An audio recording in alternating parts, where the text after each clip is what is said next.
네, 성도 여러분 안녕하십니까? 천국의 복 중에 첫 번째 축복이라고 하는 주제를 가지고 산상수훈에 나오는 한 이야기를 가지고 좀 은혜를 나눠보려고 합니다. 우리가 그 아카데미 시간에 계속 우리가 공부하고 있는데요. 이 산상수훈이 선포될 당시의 배경을 잠깐 살펴보면 예수님의 사역이 한 절반 정도 지나갈 때쯤으로 봅니다. 그러니까 예수님이 공생의 기간에 유월절을 한 3번 정도 6월절에 예루살렘을 방문하는데 두 번째 방문했을 때예요.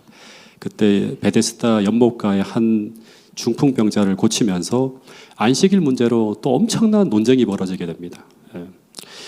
그래서 이 일로 말미암아 사내들인에서는 예수님을 죽이려고까지 하는 일이 벌어지면서 예수님이 예루살렘에서 이제 갈릴리로 또다시 물러날 수밖에 없는 그런 상황이 돼요. 그러면서 예수님의 사역지가 완전히 갈릴리에만 이제 집중되어지게 되는데, 근데 그곳에서 예수님이 몇 개월 동안 쭉 사역을 하시자 어마어마한 부흥의 역사가 펼쳐집니다. 지난 화요일 날 봤던 말씀인데요. 한 번 더 읽어보겠습니다. 마태복음 4장 23절부터 25절에 있는 말씀입니다. 시작. 예수께서 온 갈릴리에 두루 다니사 그들의 회당에서 가르치시며 천국 복음을 전파하시며 백성 중에 모든 병과 모든 약한 것을 고치시니 그의 소문이 온 수리아에 퍼진지라. 사람들이 모든 앓는 자, 곧 각종 병에 걸려서 고통당하는 자, 귀신 들린 자, 간질하는 자, 중풍병자들을 데려오니 그들을 고치시더라. 갈릴리와 데가볼리와 예루살렘과 유대와 요단강 건너편에서 수많은 무리가 따르니라. 이 말씀을 보면 이제 이 이야기는 갈릴리에서 이제 갈릴리에 두루 다니면서 예루살렘에서 물러났죠. 그러면서 폭발적인 부흥이 일어났다고 하는 거예요. 그래서 이 갈릴리가 예수님의 사역의 중심지가 되는 역할을 하게 됩니다. 그러자 예수님이 어떻게 하는가 하면 이제 이게 사역의 절반 정도 지나갔을 때 예수님이 뭔가 이제 결심을 하게 됩니다. 그리고 이 갈릴리에 있는 한 산 위로 올라가서 예수님의 사역에 아주 중요한 두 가지 일을 하기 위해서 밤새워 기도를 하게 돼요. 그 중에 하나는 뭔가 하면 이제 막 군중들만 몰고 다니는 게 아니라 뭔가 수많은 사람들 중에 예수님이 12명의 제자를 따로 지명하여 불러서 12사도로 선택하시고 안수하는 일을 합니다. 조직을 만드는 거예요. 그리고 또 하나는 뭔가 하면 이들에게 당신이 세우고자 하는 나라의 청사진인 이 산상수훈을 가르치는 일을 하는 거예요. 그래서 이 시대의 소망에 보면 이 산상수훈은요 12제자에게 주신 말씀이었다고 합니다. 다시 말해서 군중들에게 막 던지는 말씀이 아니라 전적으로 주님께 헌신한 자들에게 하나님의 나라가 어떤 나라인지를 알려주는 그런 말씀이에요. 어쨌든 이 12사도를 선택하고 산에서 내려오자 어마어마한 군중이 또 막 예수님께 몰려들어요. 그래서 예수님이 이 산 아래에서는 너무나 혼잡해서 이들에게 뭘 사역을 하거나 가르치기가 어려워서 어디로 이끌고 가는가 하면 갈릴리 호수 근처에 있는 한 작은 산 위로 올라간다고 합니다. 그러니까 어떻게 보면 이 작은 산은 뭔가 하면 이 작은 언덕이에요. 그러니까 시대 소망에 보면 이렇게 갈릴리 호수가 내려다 보이는 작은 언덕이에요. 정확하게 말하면 산이라고 보기보다는 드넓은 평원이어서 누가복음 6장 17절에서는 이 산을 평지라고 표현하기도 해요. 그래서 뭐 어떤 데서 이게 구분하지만 저는 이게 같은 것으로 보거든요. 어쨌든 그 산 위에서 사람들을 다 풀밭에 앉게 하신 후에 그분도 산 위에 앉으셨다고 합니다. 그래서 마태복음 5장 1절부터 보면 뭐라고 하는가 하면 그 산 위에서 입을 열어 가르쳐 이르시되 하면서 산상수훈의 가르침이 쭉 이어져요. 이 이야기가 5장부터 시작해서 7장까지 쭉 이어지는데, 근데 이 내용들을 간단하게 이제 설명을 하면 5장에는 어떤 얘기가 나오는가 하면 천국 시민의 그러니까 법에 대한 이야기가 나와요. 율법에 대한 이야기. 그리고 이 법이 그들의 마음에 기록되어질 때 이루어지는 천국의 품성에 대한 이야기가 나와요. 이 천국 시민은 어떤 사람인가 하면 그리스도의 품성으로 옷을 갈아입은 사람이에요. 즉 이 사람들은 믿음으로 말미암아 품성의 변화를 경험하고 있는 사람이에요. 주님을 닮아가고 있는 사람이 바로 누구인가 하면 천국 시민이에요. 그래서 이 법을 끝없이 추구하는가 그렇지 않고 우리가 놓고 있는가를 여러분들 심중에 물어봐야 돼요. 두 번째 6장에서는 어떤 얘기가 나오는가 하면 마태복음 6장에는 천국 시민의 생각과 동기, 천국 시민의 내면적 이야기가 다루어지고 있는데 금식 이야기, 구제 이야기 뭐 이런 것이 나오는데 주로 계속적으로 반복되어지는 중요한 단어가 뭔가 하면 은밀한 중에 보시는 이라는 말이 많이 나와요. 하나님께서 은밀한 중에 보신다고 하는 얘기가 나와요. 즉 이 말은 어떤 말인가 하면 천국 시민은 바리새인과 다르게 겉의 행위만 변화된 사람이 아니라 속 사람의 변화, 본질적인 변화가 일어난 사람이 바로 누구인가 하면 천국 시민이라고 하는 거예요. 새겨봐야 될 중요한 말씀이에요.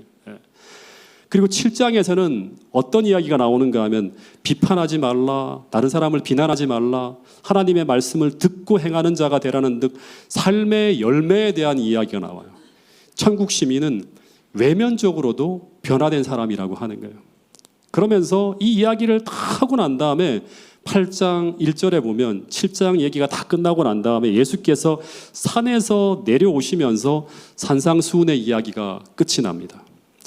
근데 이때 제자들을 포함한 수많은 군중들이 이 예수가 이제 메시아로서 그가 세우고자 하는 그 왕국에 대한 선포가 있을 것이라는 기대를 가지고 수많은 군중들이 앉아 있었다고 합니다. 근데 그들이 기대하는 이 천국의 청사진은 어떤 것이었는가 하면 이제 예수가 메시아로서 왕으로서 자기 자신을 드러냈을 때 그가 제시하는 그 천국에 대한 청사진은 이 로마를 무너뜨리고 이 유대 나라를 로마와 같이 세계를 지배하는 대제국으로 만들어줄 것이라고 하는 그런 선언이 있기를 기대했다고 합니다. 더하여서 정말 가난한 군중들은 이제 너희들은 복이 있나니 하면서 그 굶주림과 허기가 끝나는 삶, 이제 메시아가 도래함으로 말미암아 그들을 풍요롭고 윤택한 천국의 삶으로 그들을 바꿔줄 것이라는 그런 기대를 가지고 쭉 모였었대요. 그래서 그런 마음을 가지고 주님의 입만 바라보고 있는데 이 찬상수훈의 첫 일성이 뭐죠? 첫 일성이 뭔가 하면 너희들이 그렇게 가난하게 살아가는 것은 뭐가 있다? 복이 있다고 하는 거예요. 완전히 역설적인 이야기를 하고 있는 거예요. 그러면서 더하고 어떤 얘기를 하는가 하면 이제 애통하는 자는, 울고 있는 자는 복이 있다고 하고 심지어 더 심한 말씀도 하시는데 그게 바로 뭔가 하면 그들을 압제하고 있는 그 원수를 뒤집어 엎어주겠다고 하는 것이 아니라 그 원수들을 어떻게 알아? 사랑하고 심지어 그들이 너희 오른뺨을 치면 왼뺨도 내주라고 하고 원수가 오리를 가라고 하면 십리를 가고 겉옷을 달라고 하면 속옷까지 내주라는 이런 말씀을 하는 거예요. 그래서 너무나 실망할 수밖에 없는 그런 가르침이 쭉 선포되고 있는데 근데 마태복음 7장 28절에 보면 너무나 놀라운 이야기가 나옵니다. 예수께서 이 말씀을 마치심에 이 가르침이 끝났을 때 무리들의 반응이 나오는데 어떤 반응이 나오고 있죠? 같이 한번 읽어보겠습니다. 마태복음 7장 28절 29절 말씀입니다. 시작. 예수께서 이 말씀을 마치심에 무리들이 그의 가르침에 놀라니 이는 그 가르치시는 것이 권위 있는 자와 같고 그들의 서기관들과 같지 아니함일러라. 여기 보니까 예수께서 이 말씀을 마치심에 이 가르침이 끝났을 때 무리들의 반응이 뭔가 하면 이 가르침이 누구와 같다? 서기관들과 같지 않고 누구와 같다? 권위 있는 자와 같다고 하는 이 말은 뭔가 하면 왕의 가르침이에요. 메시아의 가르침, 왕이 오셔서 하는 그 가르침과 같았다고 하는 거예요. 이 말은 이 가르침에 압도되어졌다고 하는 거예요, 사람들이. 근데 이 예수의 가르침은 그들이 지금껏 들어본 적이 없었고 또 이렇게 살아가는 사람을 본 적도 없었고 이렇게 살아가라고 가르치는 사람도 존재하지 않았던 현재 그들이 살아가는 삶의 방식과 완전히 다른 방식의 삶을 가르치고 있는 거예요. 그래서 이 산상수훈의 가르침은요, 학자들이 쭉 연구하고 난 다음에 어떻게 결론 짓는가 하면 당시의 산상수훈의 가르침은 그들에게 어떤 메시지를 전하고 있었는가 하면 너희가 천국 시민이 되고자 한다면 너희는 이 세상과 완전히 다르게 살라고 하는 가르침이었다고 합니다. 즉 다시 말하면 너희가 천국 사람으로 변화되었다면 너희는 세상과 완전히 다르게 살게 된다고 하는 그런 가르침이었다고 하는 거예요. 왜냐하면 너희는 이 세상에 속한 사람이 아니라 이미 메시아 왕국의 시민으로서 천국에 들어간 사람, 천국에 속한 사람이기 때문에 세상 사람들의 흐름을 너희들은 계도하고 이끌 수 있는 그런 천국의 사람으로 변화되어서 세상과 다른 어떤 세계관과 가치관과 인생관을 가지고 살아갈 것이라고 하는 거예요. 근데 이후의 가르침은 이 사도들의 가르침 속에서도 계속 이어지고 있는데 이제 사도 바울도 이런 비슷한 말을 했죠. 로마서 12장 1절 2절의 말씀에 보면 이런 얘기를 합니다. 이 말씀도 같이 한번 읽어보겠습니다. 시작. 그러므로 형제들아 내가 하나님의 모든 자비하심으로 너희를 권하노니 너희 몸을 하나님이 기뻐하시는 거룩한 산 제물로 드리라. 이는 너희가 드릴 영적 예배니라. 너희는 이 세대를 본받지 말고 오직 마음을 새롭게 함으로 변화를 받아 하나님의 선하시고 기뻐하시고 온전하신 뜻이 무엇인지 분별하도록 하라. 예, 너희는 이 세대를 본받지 말고 오직 마음을 새롭게 함으로 변화를 받아 하나님의 선하시고 기뻐하시고 온전한 뜻이 무엇인지를 분별하고 그 뜻을 추구해 가는 사람들이 바로 누구인가 하면 산상수훈으로 거듭난 사람이에요. 그래서 이런 개념을 가지고 제가 참 이제 좋아하는 한 유명한 학자가 있는데 이 존 스토트라고 하는 사람이 이 산상수훈이 가르치는 사상을 가지고 이 사람은 어떻게 이야기했는가 하면 이 산상수훈은 세상을 대항하는 기독교적 대항 문화라고 표현을 했어요. 그래서 크리스찬 카운트 컬처라고 하는 그런 이제 그 문화를 만들어내는 하나의 동력이 산상수훈의 가르침이라고 합니다. 즉 원래 기독교의 가르침은 이 세상 정신에 항거하고 이 세상 문화와 충돌하는 그런 공동체를 만들어내는 그런 가르침이 바로 뭔가 하면 산상수훈이라고 하는 거예요. 그래서 이 산상수훈의 가르침이 주님께서 가르친 그 온전한 가르침으로 전파되어지는 곳에는 어디나 어떤 일이 벌어지는가 하면 세상과의 갈등과 충돌이 일어나게 된다고 하는 거예요. 즉 이 가르침이 전해지는 곳마다 세상이 흔들리고 세상이 뒤집어지는 가운데 이 세상과 전혀 다른 사람들이 만들어지게 만드는 게 바로 뭔가 하면 예수님이 주신 이 가르침이라고 하는 거예요. 그래서 기독교의 가르침이 전파되어지고 있는데도 심지어 주님의 가르침으로 살아가는 공동체인 교회가 세워져 있는데도 뭔가 변화가 일어나지 않고 있고 뭔가 이전과 달라지는 것이 전혀 없다면 그 이유는 두 가지 중에 하나라고 우리가 생각할 수 있어요. 그 하나는 주님께서 원래 가르치신 그 사상이 아닌 다른 가르침이 들어가고 있거나 아니면 사람들이 이 가르침에 전혀 반응하고 있지 않거나 둘 중에 하나라고 말할 수 있다고 하는 것입니다. 여러분 그래서 만약 이 산상수훈의 가르침이 만약 당시 예수님을 따르는 무리들 속에 들어간 것처럼 오늘 우리 안에 진짜 들어와서 심어지기만 한다면 더하여서 우리 삶 속에 이 가르침이 실전되어진다면 세상이 뒤집어지는 일이 벌어질 수 있다고 성경은 이야기하고 있는 것입니다. 당시에 종교혁명이 일어나고 낡은 유대교가 무너지고 심지어 하나님에 대한 이론만 무성한 종교가 아니라 하나님을 경험하는 삶으로 나아가고 더하여서 이런 작은 유대교라고 하는 이 작은 울타리가 아니라 이 울타리를 벗어나서 로마를 뒤엎고 온 세상을 뻗어나가는 그런 종교를 이룰 수 있다고 말해주고 있는 가르침이 바로 뭔가 하면 산상수훈의 가르침이라고 하는 것입니다. 여러분 그래서 사도행전에 나오는 기독교인들은 그냥 뚱딴지같이 성경만 받아서 갑자기 이렇게 변화된 것이 아니라 전부 다 산상수훈에 나오는 가르침을 그대로 삶에 받아들이고 실천하는 가운데서 살아가는 사람들이 바로 누구인가 하면 바로 사도행전에 나오는 그리스도인이라고 하는 것입니다. 그래서 그들은 이 가르침으로 거듭나고 이 가르침이 가르쳐주는 그 천국을 저희 것으로 소유한 사람들이 바로 누구인가 하면 그 사도행전에 나오는 그 사람들이라고 하는 것입니다. 여러분 제가 이 말씀을 통해서 하나 생각하게 되는 것은 뭔가 하면 진짜 산상수훈에 나오는 그 가르침을 받아들여서 살아가는 천국 백성들은 이 땅에서 주는 행복이 아니라 하늘이 주는 행복과 기쁨을 누리며 살아가는 사람들이에요. 그들은 완전히 다른 가르치가를 가지고 살아가는 사람이라고 하는 것입니다.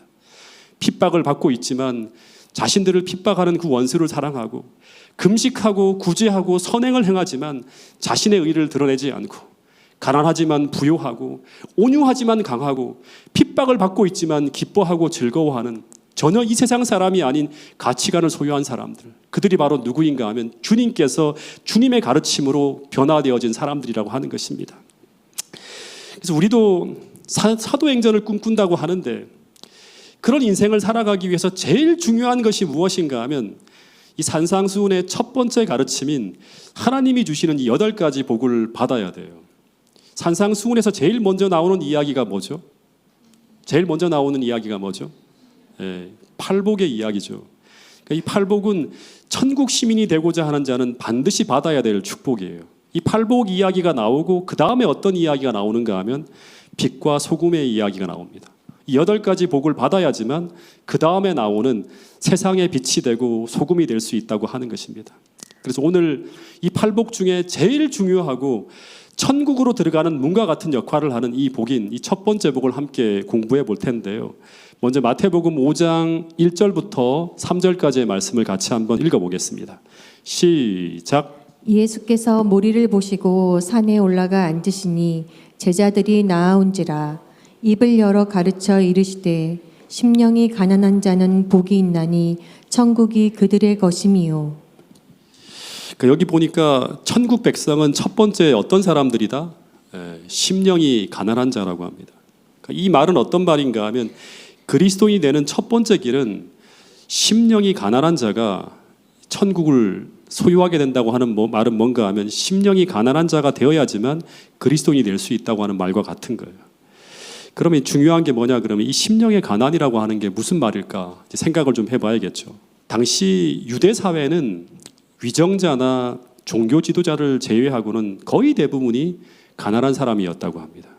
그래서 이 수많은 사람들이 예수님에게 몰려온 것은 이제 쭉 사복음서를 읽어보면 다른 것이 아니라 거의 대부분이 자신이 처한 그 가난과 궁핍을 해결해 줄 수 있는 메시아, 그런 메시아를 고대하면서 예수님에게 달려왔다고 합니다.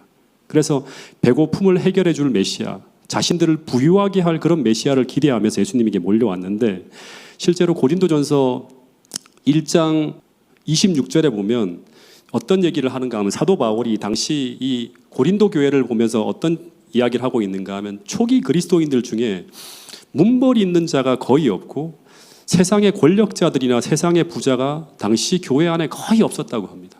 이건 고린도 교회 상황만이 아니라 당시 일반적인 기독교의 모든 사람들의 구성원들이 이런 사람들이었다고 하는 거예요. 그리고 산상수훈을 기록한 누가는 심지어 어떤 말까지 하고 있는가 하면 6장 20절에 보면 심령이 가난한 자가 아니라 어떤 사람들? 그냥 너희 가난한 자들이 복이 있다고 하는 거예요. 그러니까 실제로 가난한 사람들이 복이 있다고 말할 정도로 심령의 가난한 자와 가난한 자를 동일하게 보는 거예요. 근데 이 당시에 가난한 자는 어떤 자들인가 하면 늘 무언가 부족하고 결핍해서 허기가 지고 주림이 있고 아픔이 있고 고통이 있고 서름이 있는 자들이에요. 근데 예수님은 어쨌든 이런 이유든 저런 이유든 당신이 필요해서 당신을 찾아온 이 가난한 사람들에게 무슨 말을 하고 있는가 하면 너희들이 이런 가난한 환경 때문에 너희 마음이 가난해졌다면 너희들이 나의 필요를 느끼고 있다면 너희들은 어떤 사람들이다? 복이 있는 사람들이라고 하는 거예요. 다시 말해서 이런 가난이 이 땅에서는 너희의 행복을 빼앗아가는 것처럼 보이고 우리를 불행하고 고통스럽게 만드는 것처럼 보이지만 이 가난으로 인해서 생겨난 그 주림이 만일 예수님에 대한 주림으로 이어질 수만 있다면 주님을 찾는 마음으로 이어질 수만 있다면 우리는 천국의 축복을 받기에 가장 가까운 위치에 있는 복 있는 사람이라고 하는 것이 바로 뭔가 하면 이 팔복의 첫 번째 가르침이라고 하는 거예요. 초기 교회 성도들은 이 예수님의 산상수훈의 가르침을 수도 없이 듣고 수도 없이 묵상하고 이 가르침 속에 자기의 삶을 적용하려고 했던 사람들이 바로 누구인가 하면 초기 교회 성도들이었어요. 근데 야고보서 2장 5절에 보면 초기 교회의 지도자였던 이 주의 형제 야고보는 이 말씀을 이렇게 주석해서 설명하고 있는데 제가 볼 때 마태복음 5장 3절의 이 말씀을 가장 잘 주석한 말씀이 저는 이 말씀이 아닌가 생각해 보게 되었어요. 같이 한번 읽어보겠습니다. 야고보서 2장 5절 말씀입니다. 시작. 내 사랑하는 자들아 들을지어다. 하나님이 이 세상에 대하여는 가난한 자를 택하사 믿음에 부요하게 하시고 또 자기를 사랑하는 자들에게 약속하신 나라를 유업으로 받게 아니하셨느냐. 그러니까 이 가난한 자들을 택하여 믿음에 부요하게 하시고 그 다음에 이 믿음으로 말미암아 자기를 사랑하는 자들에게 약속하신 나라를 유업으로 받게 하신다. 공식이죠. 예. 여러분 가난이라고 하는 것은 나를 허기지게 만들고 나를 줄이게 만들고 나를 무력하게 만들고 나를 무능하게 만들고 나로 하여금 삶의 고통을 치열하게 느끼게 만드는 모든 것이 바로 무엇인가 하면 우리로 하여금 심령의 가난을 느끼게 만드는 가난이라고 하는 거예요.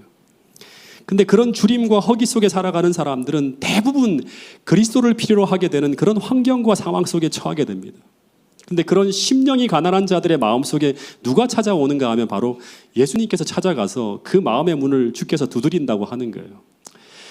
근데 그때 우리가 그 허기와 주림을 다른 어떤 것으로 채우는 것이 아니라 그 가난한 심령을 그리스도로 채울 수만 있다면 그들은 천국을 소유하게 되는 축복의 사람이 될 수 있다고 하는 거예요. 여러분 이게 하나의 공식이에요. 출애굽기의 역사를 보더라도 이집트의 그 부요함 속에, 그 고센 땅의 부요함 속에서 하나님을 잊고 살아가는 사람들이 광야의 가난 속에서 그들이 잃어버린 하나님을 다시 발견하게 되면서 가나안이라고 하는 천국의 부여를 다시 누리게 되는 이야기가 바로 무엇인가 하면 출애굽기의 역사 이야기예요. 여러분, 그래서 오늘 나를 줄이게 만들고 나를 허기지게 만들고 나를 무력하고 무능하게 만드는 그런 줄이고 목마른 어려움을 여러분들이 느끼고 있다면 여러분, 그 상황 속에서 부디 절망하지 마시고 오늘 그 치열한 고통의 현장에서 예수님을 만나 천국의 기쁨과 축복을 누리게 되는 여러분과 저가 될 수 있기를 간절히 바라겠습니다. 제가 50년을 넘게 살고 있는데 제 인생에서 진짜 가장 아픈 시간들이 지나갈 때가 여러 번 있었어요. 그 첫 번째가 언제인가 하면 1989년도에 이제 전기대 시험을, 우리는 이제 전기 후기가 있는데 전기대 시험을 치는데 제가 전기대 시험에서 떨어졌어요. 그때 저는 완전히 와, 세상 끝났다 생각이 들 정도로 진짜 힘들고 아픈 경험을 했는데 한 일주일 동안 밖에도 못 나가고 집 안에 갇혀 있었던 그런 기억이 납니다. 그리고 또 한 번 제 인생에서 정말 아픈 경험이 있는데 6년 뒤에 1995년에 이제 저를 정말 사랑했던 이제 저희 아버지가 갑자기 간암이 걸렸다고 하는 통보를 받았어요. 그때 하늘이 무너지는 것처럼 그렇게 힘들었어요. 그래서 아버지를 살리기 위해서 제가 학교에 그 한 보름 정도 3월 달에 개강을 했는데 학교도 안 가고 그 아버지를 모시고 저기 하동이라는 곳에 가서 아버지를 살리기 위해서 온갖 걸 다 하다가 결국 아버지가 돌아가셨는데 그때 저는 하늘이 무너지는 것처럼 힘든 시간을 경험했던 기간이 기억이 납니다. 이 1학기 성적이 거의 학사 경고를 받을 만큼 수업도 못 들어가고 너무나 힘든 시간을 보냈던 기억이 있습니다. 그리고 아내가 아팠을 때 등등 50평생을 살아가면서 진짜 힘든 순간들이 참으로 많았는데 근데 그 무지하게 아프고 고통스러울 때 참으로 역설적이지만 그때 그 순간 제가 교회에 가서 예배를 드릴 때 제가 아내가 아플 때 제가 요양병원에서 경험했던 이야기를 제가 간증을 했는데 성경 말씀을 펼치고 기도할 때 그때 그 진리의 말씀이 제게 가장 잘 이해되고 가장 잘 깨달아지고 가장 반짝반짝하게 제 마음속에 들어왔던 기억이 있습니다. 왜냐하면 그 순간이 바로 제 심령이 가장 가난했을 때라고 하는 것을 제가 알고 있기 때문이라고 하는 것입니다. 여러분, 그래서 이 심령의 가난을 경험할 수 있는 자리는 어쩌면 우리 인생이 술술 잘 풀릴 때가 아니라 어쩌면 꼬이고 얽히고 막히고 실패를 경험할 때 우리는 그 심령의 가난함 속에서 하나님을 깊이 만날 수 있는 축복의 기회가 될 수 있다고 하는 것을 우리 모두가 기억할 수 있게 되기를 간절히 바라겠습니다. 그러면 반대로 우리 심령에 무엇인가 가득 채워져 있을 때는 그 반대의 결과가 나타날 수도 있겠죠. 마태복음 19장 23절부터 26절에 보면 이 부자 관원이 주님을 찾아와서 주님께 이런 질문을 합니다. 내가 어떻게 하면 영생을 얻을 수 있으리까라는 이 질문을 하는데 그때 예수님이 뭐라고 하죠? 계명을 지키라고 먼저 얘기를 합니다. 그랬더니 이 부자 관원이 어떻게 이야기하는가 하면 그것은 어려서부터 제가 다 지켰습니다라는 이야기를 해요. 그래서 주님이 그 다음에 어떤 말씀을 하시죠? 너의 모든 재산을 다 팔아 가난한 자들에게 나눠주고 그리고 나를 따르라고 하는 그런 요구를 해요. 예. 그러자 이 청년이 어떻게 하는가 하면 막 깊이 고민하고 근심하다가 어떻게 합니까? 주님을 떠났다고 합니다. 그런데 그때 주님은 이 상황을 딱 보시고 난 다음에 제자들에게 이런 말씀을 했어요. 마태복음 19장 23절부터 26절 말씀인데요. 한번 읽어보겠습니다. 시작. 예수께서 제자들에게 이르시되 내가 진실로 너희에게 이르노니 부자는 천국에 들어가기가 어려우니라. 다시 너희에게 말하노니 낙타가 바늘귀로 들어가는 것이 부자가 하나님의 나라에 들어가는 것보다 쉬우니라 하시니 제자들이 듣고 몹시 놀라 이르되 그렇다면 누가 구원을 얻을 수 있으리이까?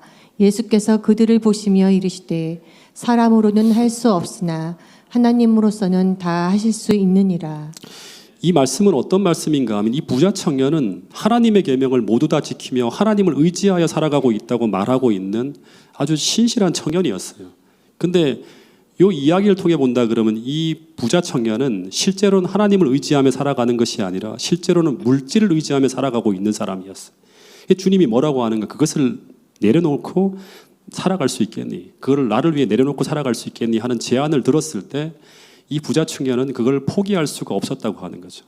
이 말씀을 통해 제가 하나 생각하게 되는 건 뭔가 하면 오늘 우리가 교회를 열심히 다니고 심지어 이 부자 청년처럼 문자적으로 계명을 잘 지키며 살아가고 있다 할지라도 오늘 우리가 이 부자 청년처럼 물질을 의지하는 것이 우리 삶의 하나의 법칙처럼 우리 삶에 놓여지고 우리의 의식이 늘상 예수님이 아니라 그 물질을 의지하여 살아가고 있다면 우리는 이 부자 청년처럼 그리스도 없이 살아가고 있는 신앙인들이 될 수 있다고 하는 것입니다. 여러분, 계시록 3장에 보면 라오디기아 교회의 성도들의 특징 중에 하나가 뭔가 하면 하나님 없이 교회를 다니는 사람들이에요. 주님은 그들의 삶의 중심이 아니라 문 밖에 있는 그런 상태였죠. 당시 라오디기아라는 도시는요, 예수님 당시에 너무나 풍요로운 도시예요. 그래서 그리스도를 대체할 수 있는 것이 너무나 많아서 그들은 그리스도의 필요성을 거의 느낄 수가 없는 그런 삶을 살아갈 수도 있는 그런 환경에 처해 있는 사람들이 바로 라오디기아 교회에 다니고 있는 교인들이었어요. 오늘 우리 시대처럼. 그러나 이 라오디기아 도시와 같은 그 풍요로운 환경을 우리가 극복해야 되는데 당시에 이런 풍요로운 환경을 극복한 신앙인들이 예수님 당시에도 있었는데 그들이 누구인가 하면 바로 니고데모나 삭개오나 아리마대 요셉 같은 그런 사람들이었어요. 이들은 물질적 풍요 속에 살아가는 사람들이었지만 그들의 마음은 늘 그리스도에 대해 주려 있었고 하나님의 은혜에 목말라 하는 심령이 가난한 사람들이었다고 하는 거예요. 여러분, 그래서 삭개오는 그 예수님에 대한 갈급함 때문에 예수님을 찾아 그 중년이 훌쩍 넘긴 노신사가 그 뚱뚱한 몸으로 어디로 올라갑니까? 뽕나무 위에 매달려서 예수님을 찾고 있는 모습이 바로 그 하나를 보여주는 거예요. 니고데모도 60이 넘는 그 위대한 학식과 인품을 갖춘 사내들인 의원이었지만 너무나 하나님의 은혜에 주려하고 목말라 해서 그 밤에 자신보다 한참 어린 젊은 청년인 예수님을 찾아가는 모습이 바로 그 모습이에요. 심령의 가난함을 갖고 있다고 하는 모습이죠. 그래서 이들은 모두 심령이 가난한 사람들이었어요. 여러분, 그래서 결론은 이런 줄인 심령과 목마름, 이런 그리스도만이 채울 수 있는 이 부족과 허전함을 느끼지 못하는 사람은 그 사람이 어떤 사람이라 하더라도 아무도 그리스도께서 주시는 이 천국의 축복을 얻지 못하게 될 것이라고 이야기하고 있는 것입니다. 이 자리에 참여한 우리 모두가 하나님만이 주시는 그 축복과 은혜와 그 행복을 갈망하는 그런 분들이 모든 성도들이 될 수 있기를 간절히 바라겠습니다. 제가 어린 시절에 저희 아버지가 광부르시라서 이제 갑을병 이렇게 해서 출근을 가셨어요. 24시간 동안 광산을 막 돌렸는데, 근데 아버지가 새벽에 출근할 때 한 6시쯤 이제 출근을 하시는데 어머니가 꼭 새벽에 나가시는 그 아버지의 밥을 어떻게 지어주셨는가 하면 따뜻한 이제 백미로 새벽밥을 지어주신 후에 그 속에다가 꼭 뭘 넣어줬는가 하면 날계란을 딱 넣어요. 그런 다음에 밥을 살짝 덮고 그 위에다가 조선간장이 아니라 외간장을 살짝 뿌려요. 그리고 참기름을 살짝 덮어서 반찬 몇 가지에다 밥을 차려주셨어요. 근데 그 백미의 그 계란과 외간장, 참기름 향기가 풍겨 나오면 새벽에 그냥 다 깨요. 우리 자녀들이. 너무나 먹고 싶은 거예요. 그래서 자다가 아버지의 밥 드시는 모습을 보면서 침을 꼴까닥 삼키면서 아버지의 밥 드시는 모습을 봅니다. 그러다가 혹시나 아버지가 밥을 남기지 않으실까 하는 마음에 애타게 기다려요. 근데 아버지는 꼭 밥을 남기시는데 어떻게 남기시는가 하면 계란 있는 부분은 싹 드시고 아버지가 나머지 간장만 발라지는 부분을 이제 딱 남기시는데 그거를 누나랑 같이 막 다투면서 막 네가 먹네 내가 먹네 한 숟갈 먹고 나도 한 숟갈 먹고 하면서 그렇게 먹었던 기억이 나요. 근데 어느 날은 아버지가 출근하시는데 이 병반일 때가 있어요. 갑을병인데 이 병반으로 출근하시는 날은 한 밤 10시쯤 출근을 하십니다. 근데 아버지가 하루 종일 주무시다가 이제 밤에 출근을 하시는데 이 밤 10시쯤 되면 어머니가 꼭 아버지가 출근하기 전에 똑같이 아버지의 밥에다 언제나 하시는 것처럼 계란을 하나 넣고 외간장에다 참기름을 얹어서 주시는데 아버지가 하루 종일 주무시다가 식사를 하시려고 하니까 입맛이 없으셔갖고 그냥 밥을 거의 남기시고 우리 쪽으로 쫙 물러주셨어요. 근데 그 계란이 그 속에 파묻혀 있는 그 밥을 보는데 제가 새벽 같으면 막 달려가서 얼른 받아 먹을 텐데 근데 이상하게 별로 땡기지 않는 거예요. 근데 이상한 것은 아침에는 간장 하나에 참기름만 발라도 그렇게 맛있게 먹던 그 밥이 그 저녁에는 계란까지 들어갔으니까 훨씬 더 맛있어야 되잖아요. 근데 이상하게 맛있게 보이지 않는 거예요. 그 이유가 뭘까요? 그 이유는 바로 새벽에는 밤새 굶고 속이 비워진 터라 간장 하나만 넣어도 맛있게 먹지만 이미 저녁을 잔뜩 먹어서 배가 채워져 있기 때문에 속이 채워진 상태에서는 아무리 참기름에 계란까지 추가해도 입맛이 없는 거예요. 마찬가지로 이것은 영적인 상황에서도 똑같다고 하는 거예요. 오늘 우리에게 아무리 좋은 가르침, 아무리 은혜로운 진리의 보석들이 우리의 마음을 두드린다고 하더라도 오늘 우리의 마음이 배고프지 않으면, 이것을 필요로 하는 그런 주린 마음이 아니라면 이 축복들은 절대 우리 마음속에 들어오지 못한다고 하는 거예요. 아무리 예수님이 좋은 분이고 아무리 사랑스러운 분이고 아무리 그분이 위대한 능력을 가진 분이라고 하더라도 오늘 내 마음이 가난하지 않는다면, 오늘 내가 그분에 대해 주려하지 않는다면, 오늘 그분의 필요가 오늘 우리 속에 느껴지지 않는다 그러면 그분은 우리의 마음속에 들어올 수 없다고 하는 것이 바로 팔복 중에 첫 번째 가르침이라고 하는 것입니다. 여러분, 그래서 다시 한번 우리가 생각해야 될 게 뭔가 하면, 지금 내 마음속에 주님에 대한 갈급함과 간절함과 그분에 대한 어떤 그런 이 사랑스러운 마음이 우리 마음속에 있는가 하는 것입니다. 조금 더 눈여겨봐야 될 대목이 뭔가 하면, 이 마태복음 5장 3절에 쓰인 이 심령의 가난한 자라고 할 때, 이 심령의 가난이라고 하는 이 말은요, 그 푸토코스라고 하는 단어를 사용했는데, 이 단어는요 하루하루 노동으로 근근히 살아가는 가난한 사람을 말할 때 쓰인 그런 가난이 아니라고 하는 거예요. 즉, 내 스스로 간신히 살아가는 것을 말하는 그런 가난이 아니라, 여기 쓰인 이 가난이라고 하는 단어는 누군가가 도와주지 않으면 도무지 살아갈 수 없는 절박한 상태의 가난을 의미할 때 쓰는 단어가 바로 이 푸토코스라고 하는 단어예요.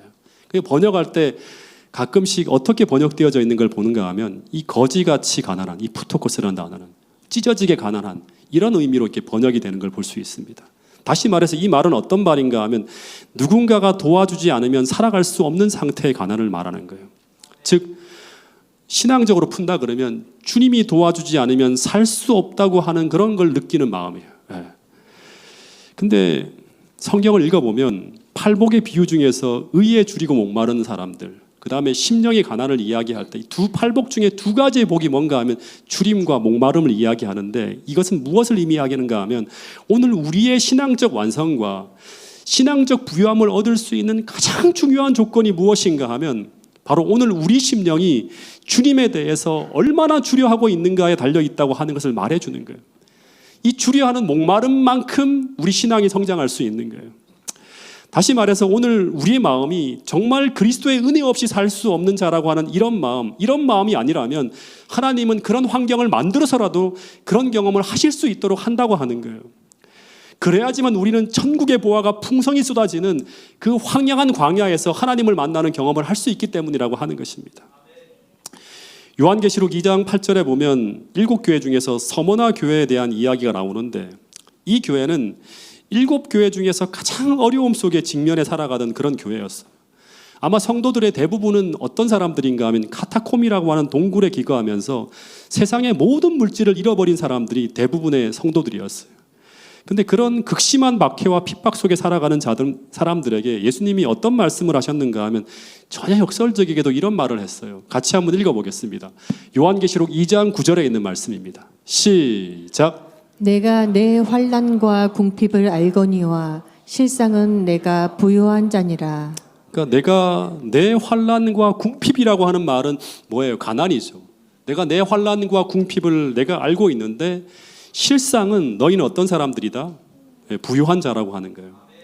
너가 세상에서 환난과 궁핍, 가난을 당하고 있다고 하는 것을 내가 알고 있다. 그러나 내가 실상을 말하는데, 진실을 말하는데, 실제는 너희 교회가 7교회 중에서 가장 부유한 교회라고 하는 거예요.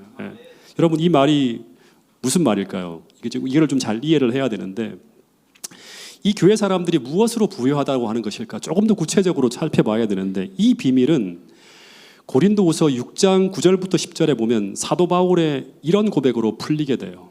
여러분, 이 사도 바울의 고린도후서 6장 9절부터 10절에 나와 있는 이 고백이 오늘 태능교회 모든 성도들의 고백이 될 수 있고, 미래에 우리가 경험하는 그런 경험의 고백과 간증이 될 수 있기를 소망합니다. 같이 한번 읽어보겠습니다. 사도 바울이 어떤 말을 하고 있는가 하면, 내가 무명한 자 같으나 하는데, 같이 한번 읽어보겠습니다. 시작. 내가 무명한 자 같으나 유명한 자요, 죽은 자 같으나 보라 우리가 살아있고, 징계를 받는 자 같으나 죽임을 당하지 아니하고, 근심하는 자 같으나 항상 기뻐하고, 가난한 자 같으나 많은 사람을 부요하게 하고, 아무것도 없는 자 같으나 모든 것을 가진 자로다.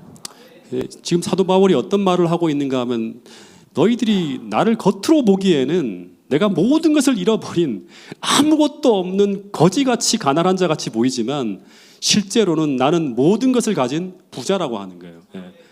가난한 자를 택하사 믿음으로 부요하게 하시고 하나님 나라를 그에게 맡기신다고 하는 그 이야기를 그대로 적용한 그 성경절이 바로 고린도후서 6장 9절부터 10절 말씀이죠.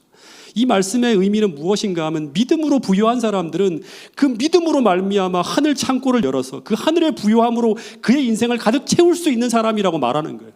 이것을 경험하게 되면 우리는 이런 고백을 할 수 있겠죠.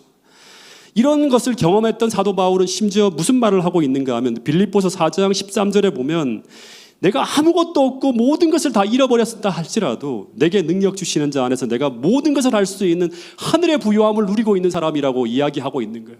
마지막 때 환난을 견디고 정말 걸어갈 수 없는 그런 절박한 상황 속에서 우리가 끝까지 하늘까지 걸어가기 위해서는 우리는 이 비결, 다시 말하면 내게 능력 주시는 자 안에서 모든 것을 할 수 있다고 하는 이 비결과 이 능력을 소유한 사람이 되어야 한다고 하는 것을 잊지 않게 되기를 간절히 바라겠습니다. 이 고백은 심령의 가난함을 경험한 사람들, 그 안에 그리스도를 채운 사람들만이 말할 수 있는 고백이라고 하는 것입니다. 러시아의 아주 대문어였던 이 죄와 벌이라고 하는 글을 썼던 이 도스토옙스키가 28살에 사형 선고를 받게 됩니다. 근데 이 사람은 24살에 가난한 사람들이라고 하는 책을 펴내면서 당시에 이 비평가들에게 이 책이 최고의 책이라고 하는 찬사를 받으면서 승승장구하면서 이렇게 달리고 있던 그런 사람이에요. 20대 때 세상에서 가장 유명한 사람이 된 거예요. 근데 아주 젊은 날에 전국적으로 유명한 인사가 되면서 세상에서 가장 화려하고 유명한 사람으로 대단한 자부심을 가지고 살아가는 사람이었는데 이 사람이 사회주의에 이제 몰입하면서 어느 날 왕정을 반대하는 이 발렌스키 편지글을 낭독해요. 군중들 앞에서. 그러다가 체포되어집니다. 4월 23일 날 체포되어서 11월 23일 날 사형 선고를 받게 돼요. 한 6개월 만에. 그리고 사형 선고를 받은 지 단 한 달 만에 1849년 12월 22일 어느 광장에서 공개 처형을 당하게 됩니다. 이 광장에 이제 기온이 한 영하 50도로 너무너무 추운 그런 겨울이었는데 기둥에 묶여서 총살을 당하는 거예요. 근데 이 사람이 이제 광장으로 끌려 나오면서 생각해 보니까 인생이 너무 허무한 거예요. 그래서 이 사람이 자기가 이 땅에서 살아있을 동안의 시간들을 쭉 생각해 보는데 그 20년의 세월이 순식간에 지나가고 남아있는 시간이 걸어가서 이 기둥에 묶여서 죽을 걸 생각하니까 한 5분밖에 안 남은 거예요. 그리고 이 사람은 사회주의 사상에 몰입해 살아가다 보니까 그에게 신이 없는 거예요. 모든 것이 물질로만 이루어진 세상에서 죽음으로 이제 모든 게 다 끝나는 거예요. 이 5분 남은 시간 어떻게 살아야 되나 생각을 하니까 너무나 짧은데 이 사람이 순서를 다 생각했대요. 5분 동안 계산을 했다고 합니다. 먼저 아는 사람들에게 최후의 인사를 한마디씩 하는데 한 2분. 그 다음에 오늘까지 살아온 생활과 생각을 정리하는데 2분. 그리고 발을 붙이고 살던 땅과 자연을 돌아보는데 1분이나 시간이 지나갈 것이라 생각을 하고 실제 옆에로 서 있던 같은 동지들에게 짧게 인사를 나누었대요. 고맙다, 사랑한다, 감사하다. 그러다 보니까 순식간에 2분이 지나갔어요. 그리고 남은 가족들을 생각하니까 그 헤어짐이 너무나 견딜 수 없더랍니다. 그러면서 또 2분이 후딱 지나가는 거예요.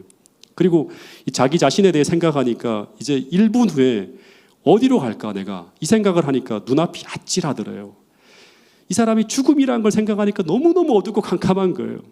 그렇게 똑똑한 사람으로 그리고 세상에서 가장 유명한 사람으로 살았건만 이제 죽음 앞에서는 아무것도 아닌 거예요. 자신이 죽음 앞에서 아무런 준비가 안 돼 있는 자신의 모습을 생각하니까 자신의 인생이 너무너무 허무하더란 거예요. 그러면서 이런 생각을 했대요.